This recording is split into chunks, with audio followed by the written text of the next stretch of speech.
Hello guys, how are you? You watching my YouTube channel Study with Rajesh Kalyana. आप कैसे हो? सुप्रभात।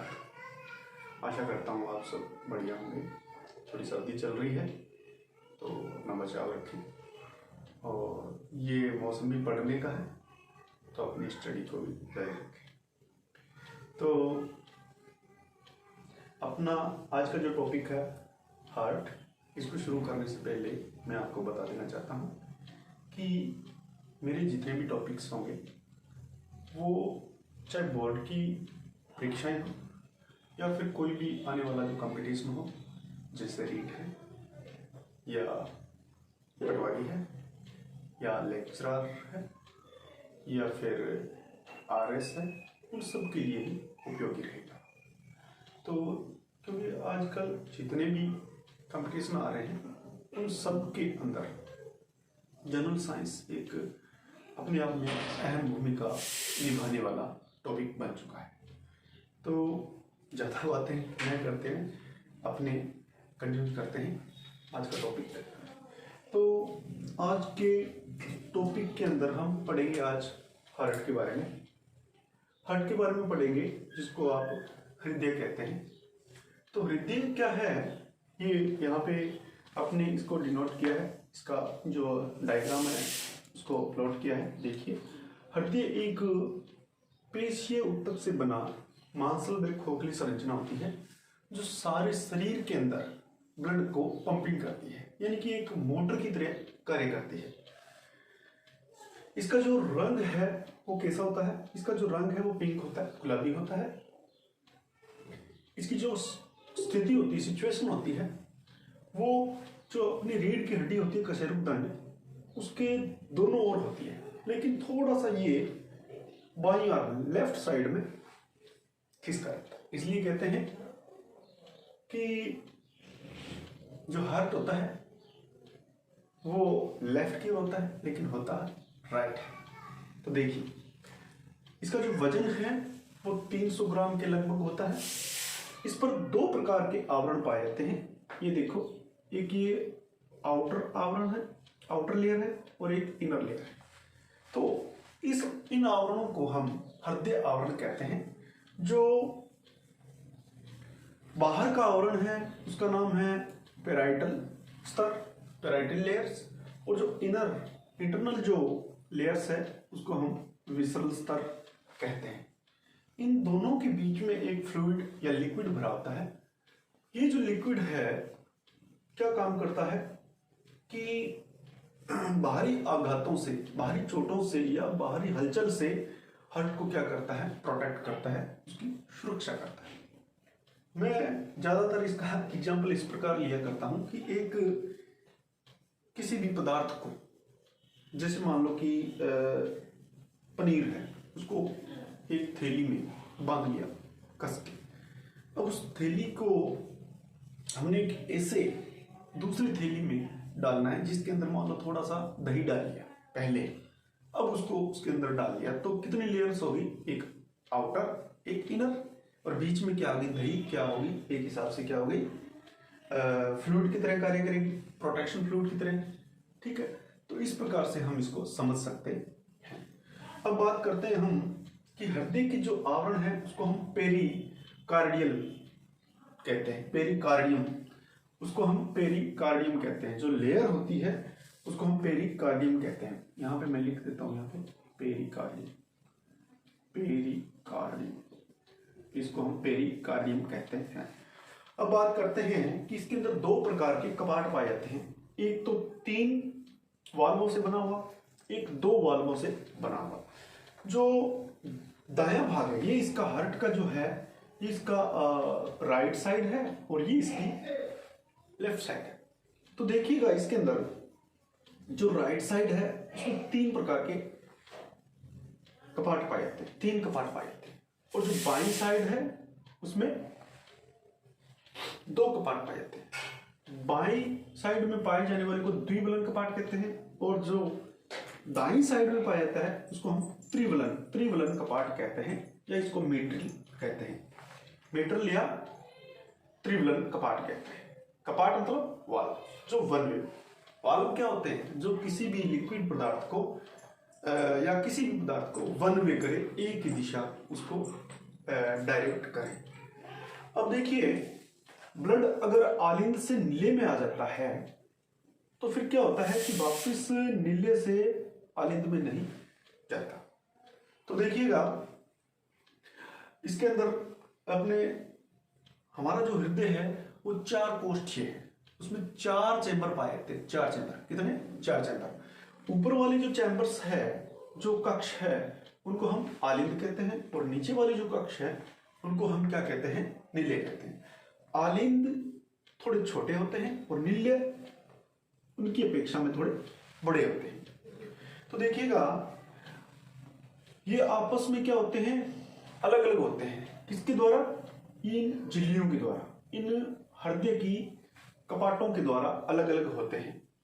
तो जो बीच के अंदर जो ये आलिंदों को, आलिंद और नीले को लेफ्ट राइट साइड से लेफ्ट साइड में जो अलग अलग करते हैं, उस पट्ट को अंतरानील्य पट्ट कहते हैं। अंतरानील्य पट्ट क्या करता है? दाएं भाग को बाएं भाग से सेपरेट करता है, अलग करता है। देखिए, नेक्स्ट जो देखो इसके अंदर कि दाएं भाग के अंदर जो ब्लड है वो अशुद्ध होता है, और बाएं भाग के अंदर जो ब्लड है वो क्या होता है? शुद्ध होता है। ध्यान रखना, हमेशा ये क्वेश्चन एग्जाम में पूछा जाता है कि हृदय के कौन से भाग में शुद्ध रुधिर बहता है? तो कौन से भाग में बहता है? वो बाएं भाग में बहता है। क्यों बहता है? क्योंकि ये डायरेक्ट कहां से साफ होके आ रहा है ब्लड? ये डायरेक्ट साफ होके आ रहा है लंग्स से, फेफड़ों से, ठीक है। और जो दाएं भाग में जो ब्लड आता है वो सारे शरीर का जो रक्त है वो कलेक्ट होके, संग्रहित होके आता है। तो ध्यान रखना, इसमें इस पे क्वेश्चन पूछा जाता है। अब देखिएगा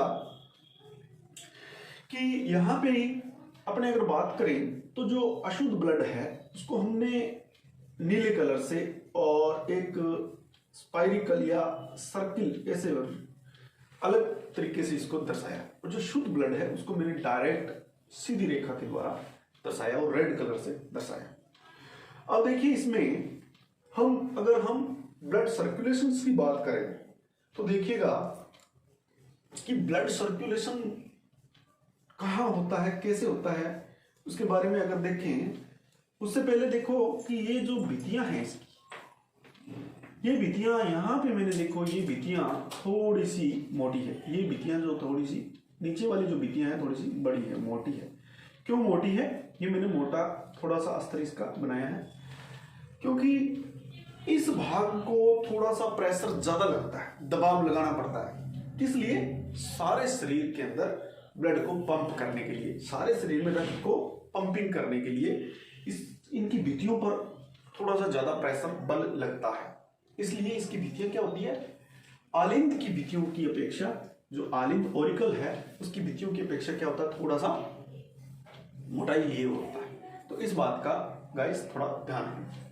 अब देखिएगा, इसके अंदर अगर हम देखें तो सारे का सारा जो ब्लड है वो सारा का सारा सारे शरीर में होता है, और सारे शरीर से जो ब्लड लाया जाता है वो सारा का सारा वेन्स के द्वारा, शिराओं के द्वारा लाया जाता है, और एक बहुत बड़ी शिराओं के अंदर आके वो ब्लड खुल जाता है। यानी कि छोटे छोटे शिराएं क्या करती है?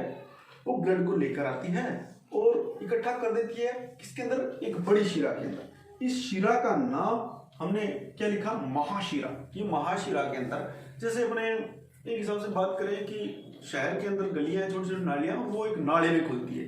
तो इसी प्रकार सारे शरीर का जो अशुद्ध अपशिष्ट कह सकते हैं, क्योंकि उसके अंदर क्या होता है? हानिकारक पदार्थ मिले होते हैं, या उसका एक नाम कर सकते हैं वी ऑक्सीजनित नहीं, वी ऑक्सीजनित, जिसके अंदर ऑक्सीजन की कमी है और अन्य उत्सर्जित पदार्थ उसमें मिले हुए हैं। तो ये जो ब्लड है वो सारा का सारा इकट्ठा होता है, इकट्ठा होके एक महाशिरा को दिया जाता है। ये महाशिरा जाके हृदय के दाएं भाग के अंदर कलेक्ट होता है, इकट्ठा होता है। इस हृदय के दाएं भाग को हम दायां आलिंद कहते हैं। इस दाएं आलिंद के अंदर सारा का सारा जो शरीर का जो ब्लड है, अशुद्ध ब्लड है, जो शिराओं के द्वारा लाया गया है, वो कलेक्ट हो जाता है, इकट्ठा हो जाता है। इसके अंदर दाएं आलिंद में पेसमेकर भी होता है, पेसमेकर। और इस पेसमेकर का कार्य हम आगे भी बताएंगे, फिलहाल मैं यही बता देता हूं। पेसमेकर का कार्य हृदय की जो धड़कन होती है उसको कंट्रोल करना, उसको नियंत्रित करना, उसको बनाए रखना। अगर वो कम है तो उसको सुचारू रूप से चलाना, अगर वो ज्यादा है तो उसको लो लेवल पे लाके उसका कॉम्बिनेशन बनाना। अब आगे चलते हैं। ये सारा का सारा ब्लड जो है इन 3 वाल्वों में आता है।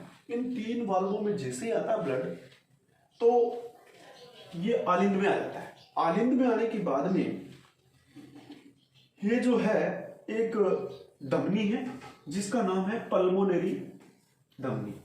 इसको हम लंग्स आर्टरी भी बोल सकते हैं, पल्मोनरी धमनी। पल्मोनरी शब्द हम ऐसे भी, या इसको फुफ्फुसीय धमनी भी बोल सकते हैं, क्योंकि ये फेफड़ों से जुड़ी हुई है, लंग्स से जुड़ी हुई है, इसलिए इसका नाम आप थोड़ा ध्यान रखना, पल्मोनरी धमनी, जो फेफड़ों से जुड़ी हुई धमनी है। धमनी और शिराओं में थोड़ा सा मैं बता देना चाहता हूं। धमनियां वे होती है जो हृदय से रुधिर को दूर ले जाती है, और जो शिराएं होती है वो क्या करती है, हृदय की ओर यानी कि पास में सारा रक्त इकट्ठा करके लेके आती है। तो आप देखो ये जो ब्लड है वो हृदय से, इस हार्ट से दूर जा रहा है, तो ये क्या हो गई, धमनी। और नाम पल्मोनरी क्यों है, क्योंकि ये फेफड़ों से जुड़ी हुई है।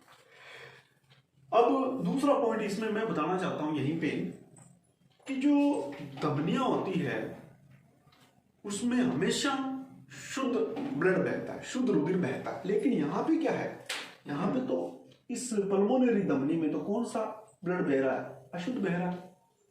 तो यहाँ पे ये अपवाद है, एक्सेप्शंस है, इसका थोड़ा ध्यान रखना। इस पे क्वेश्चन बहुत पूछा जाता है कि कौन सी ऐसी धमनी है जिसमें अशुद्ध रुधिर बहता है, तो वो धमनी है पल्मोनरी धमनी। नेक्स्ट, ये पल्मोनरी धमनी जैसे ही फेफड़ों को ब्लड देती है, तो ये फेफड़े क्या करते हैं, उस ब्लड को क्या कर देते हैं, साफ कर देते हैं। और मैंने यहाँ पे इंडिकेट भी किया है, देखो ये ब्लड का जो साइन है, निशान है, वो क्या है, अशुद्ध है। लेकिन जैसे ये यहां से जाता है तो आप देखिए ये कैसा ब्लड है, ये प्योर ब्लड है, शुद्ध रक्त है, शुद्ध रुधिर है या शुद्ध रक्त है। ये शुद्ध रुधिर कहाँ जा रहा है, कहाँ जा रहा है, ये जा रहा है हृदय के बाएं भाग में। ये बाएं भाग में जाता है जैसे ही, तो ये बाएं आलिंद में इकट्ठा हो जाता है, और ये बाई स्पीड में यानी कि द्विबलन कपाट से होकर ये आ जाता है बाएं नीले में। बाएं नीले में आने के बाद में ये सारे शरीर में किसकी सहायता से, पृष्ठ महाधमनी के द्वारा ये सारे शरीर में पंपिंग होता है। सारे शरीर में जैसे ही ब्लड जाता है तो ये पृष्ठ महाधमनी आगे भी छोटी छोटी धमनियों में ब्लड को सप्लाई करता रहता है। इस प्रकार से सारे जहां पे ब्लड को जाना है, ब्लड को जो कार्य करने हैं, जिन अंगों तक पहुंचना है, जिन उत्कों तक पहुंचना, वो चला जाता है। इस प्रकार से ये ब्लड पूरे शरीर के अंदर क्या करता है, रोटेट करता रहता है। तो गाइस यहाँ पे एक बात का भी ध्यान रखना, मैं थोड़ी सी बात यहाँ पे ये बता देना चाहता हूं कि कई बच्चों को याद नहीं रहता कि कौन से आलिंद है, उनमें कभी कभी कंफ्यूजन हो जाता है। तो आलिंद ऊपर वाले हैं और नीले नीचे वाले, नी फॉर नीले, नी फॉर नीचे, नीचे वाले नए से थोड़ा आप याद भी रख लेना। आगे हम बात करते हैं कि जो ब्लड है वो कितने बार जा रहा है, इसके अंदर 2 बार। इसलिए हमने यहां पे लिखा है कि दोहरा परिसंचरण व बंद परिसंचरण। बंद इसलिए क्योंकि ये हृदय और नलियों में ही बहता है, नलिकाओं में ही बहता है, ठीक है, और उसी में बहता रहता है, उससे बाहर नहीं निकलता। इसलिए हम कह सकते हैं कि ये किस प्रकार का सर्कुलेशन है, क्लोज्ड है, बंद प्रकार का परिसंचरण है। देखिएगा इसमें दोहरा परिसंचरण, बंद परिसंचरण, तो यह मनुष्य में पाया जाता है। शरीर में जाने से पहले रुधिर 2 बार हृदय से गुजरता है। देखो आप, शरीर में जाने से पहले, शरीर में यहां जा रहा है, इससे पहले देखो आप, ये इकट्ठा होकर एक बार यहां आ गया, दाएं भाग में आ गया ना। उसके बाद में ये यहां से फेफड़ों से शुद्ध होके दूसरी बार कहां आ गया, बाएं भाग में। तो शरीर में बाद में जाता है, इससे पहले 2 बार किस में जाता है, हृदय में। इसलिए हम कहते हैं कि ये किस प्रकार का परिसंचरण है, ये दोहरा परिसंचरण है। तो इसको हम दोहरा परिसंचरण भी कहते हैं। अब बात करते हैं कि थोड़ी सी यहाँ पे हमने एक ट्रिक बनाई है, आप अगर याद करो तो कर लो, नहीं तो कोई जरूरी नहीं है। देखो इसके अंदर मैंने बंद जिनमें सर्कुलेशन पाया था उनके एग्जाम्पल लिखे हैं, जैसे माँ का पक्के आम, ठीक है। तो इसमें देखो माँ का मतलब यहाँ पे हो गया मानव, और ख का मतलब हो गया ये खरगोश, और पे का मतलब होता पक्षी, और के का मतलब केंचुआ, और आम में से ये तो साइलेंट है, और मैं आ गया मनुष्य। एक थोड़ा सा 2 बार मनुष्य या मानव आ गया, वो याद करने के लिए तो आप थोड़ा सा देख लेना कि ये मानव के अंदर, खरगोश में, पक्षियों में, केंचुए में और मनुष्य में किस प्रकार का परिसंचरण पाया जाता है, बंद प्रकार का, क्लोज प्रकार का। और खुला जो परिसंचरण होता है उसका मतलब होता है कि ये जो रुधिर होता है वो केशिकाओं व ऊतकों के मध्य में बहता रहता है, खुला है। उनके लिए कोई नलिकाओं की उनकी कोई जरूरत नहीं होती है। जैसे अपने कॉकरोच हो गया, या घोंघा हो गया, सीपी हो गया। ऐसे घोंघा जो होता है, ये सीपी और घोंघा पानी में पाए जाने वाले जीव है। आपको पता है घोंघा शंख वगैरह होता है, शंख जो होते हैं उनके अंदर एक जीव पाया जाता है, वो उनका बाहरी कैल्शियम कार्बोनेट का एक प्रकोटा होता है, उनका घर होता है, जिसके कारण वो उसके अंदर परिस्थितियों में, अनुकूल परिस्थितियों में बाहर निकल जाते हैं, लेकिन विपरीत परिस्थितियां होती है तो उस कंडीशन में वो उनके अंदर रहते हैं, जिससे उनका प्रोटेक्शन होता है। तो नेक्स्ट जो है हम बात करते हैं ब्लड ग्रुप की। तो ब्लड ग्रुप को जानने से पहले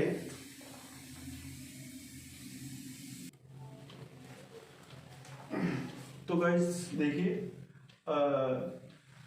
ब्लड ग्रुप के बारे में भी जानते हैं। ब्लड ग्रुप कितने प्रकार के होते हैं और ये किस प्रकार से हमारे शरीर में पाए जाते हैं। देखिए ब्लड ग्रुप की जो खोज की थी वो सर्वप्रथम कार्ल लैंडस्टीनर ने की थी 1900 से 1902 के बीच में, और इस कारण इनको 1920 में नोबेल पुरस्कार से भी इनको सम्मानित किया गया। तो देखिए ब्लड ग्रुप को अगर हम समझें तो हम इसको इस प्रकार से समझ सकते हैं कि मान लो कि आपके पास ये कोई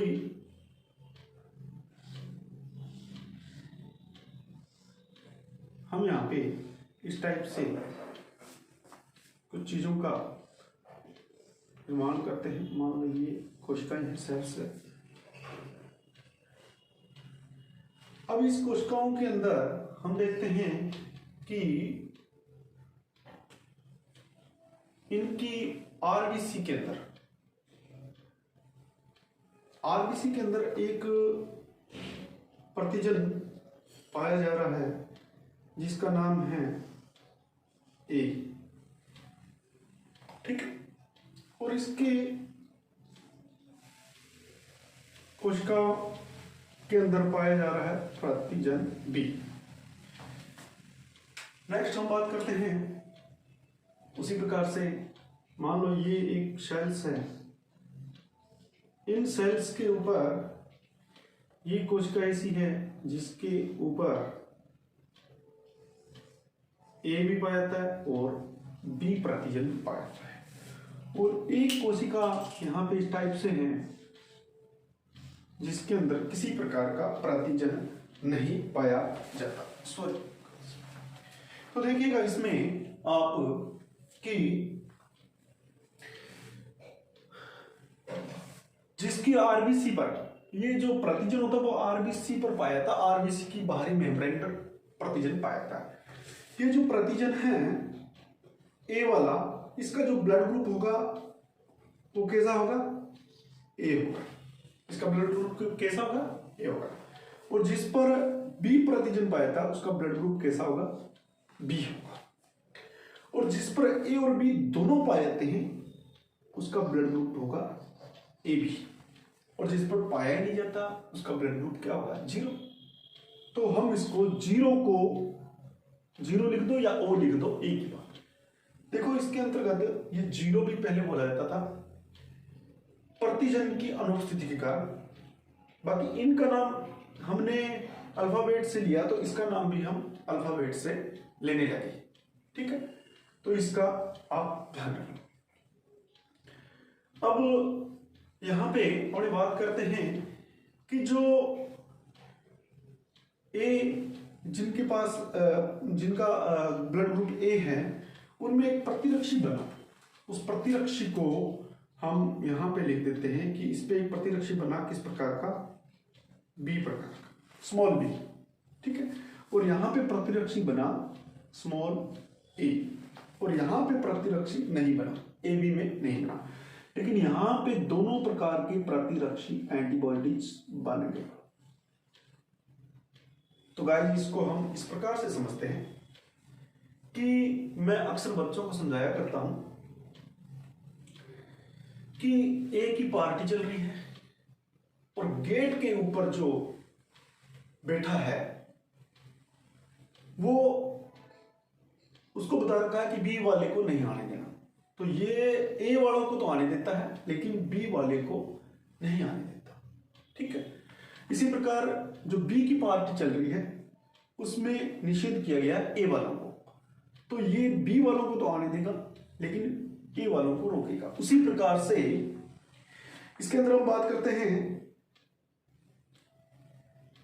इसके अंदर जो पार्टी चल रही है उसमें किसी को कोई रोक टोक नहीं है, कोई भी आए कोई भी जाए। इसकी अगर बात करें ओ की, तो ये न तो ए वालों को आने देता है न बी वालों को, सिर्फ ओ वाले ही आ सकते हैं। तो इस प्रकार से हम ब्लड ग्रुप को बांट सकते हैं, किसमें? एंटीजन एंटीबॉडी के आधार पर। तो देखिएगा गाइस इसके अंदर किसी भी व्यक्ति में जिसका जो ब्लड ग्रुप होता है उसका एक जीन भी बनता है ब्लड में। वो जीन जो होते हैं सेल्स की न्यूक्लियस के अंदर जिन्हें जो ग्रुप होते हैं वो इस प्रकार से होते हैं कि ए वाले में आई ए ये जीन समूह है और दूसरा इसका जो जीन समूह होगा वो I0 IA और I0 होगा, ठीक है।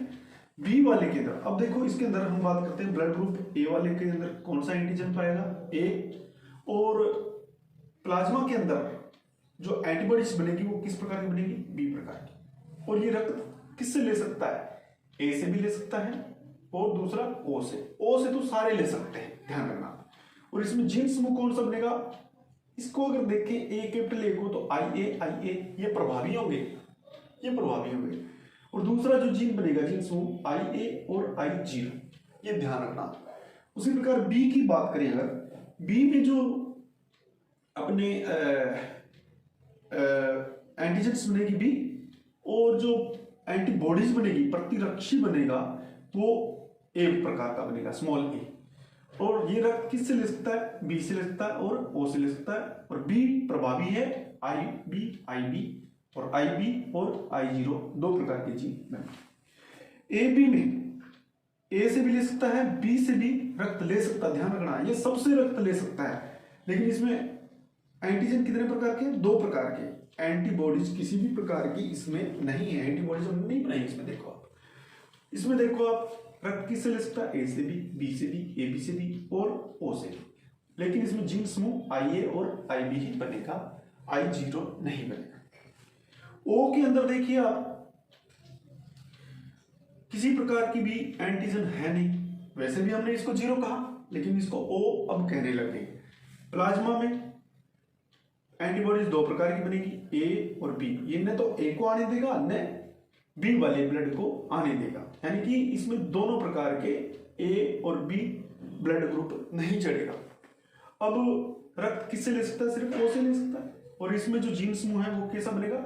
I0 प्रकार का जीन समूह बनेगा। अब देखिएगा इसमें गाइस मैं इसको बताना चाहूंगा कि ब्लड ग्रुप के अंदर आपके समान वर्ण वाले जैसे मान लो एंटीजन ए है तो ये किससे लड़ेगा, स्मॉल पी से। तो जो एंटीजन और एंटीबॉडी जो है वो आपस में क्या करते हैं, रक्त का समूहन कर देते हैं, लेयर कर देते हैं। इस प्रकार से इसमें लिखा भी है कि प्रतिरक्षी व प्रतिजन मिलकर क्या बनाते हैं, रक्त का थक्का बनाते हैं। तो अब देखिए इसमें प्रतिरक्षी क्या होते हैं, ये शरीर में किसी बाहरी रोगाणु या प्रतिजन के प्रवेश करने से शरीर में बी लिम्फोसाइट्स जो सेल्स होती है वो एक प्रोटीन का निर्माण करते हैं, उसी को ही प्रतिरक्षी कहते हैं। और वो हमारे शरीर की क्या करता है, रक्षा करता है।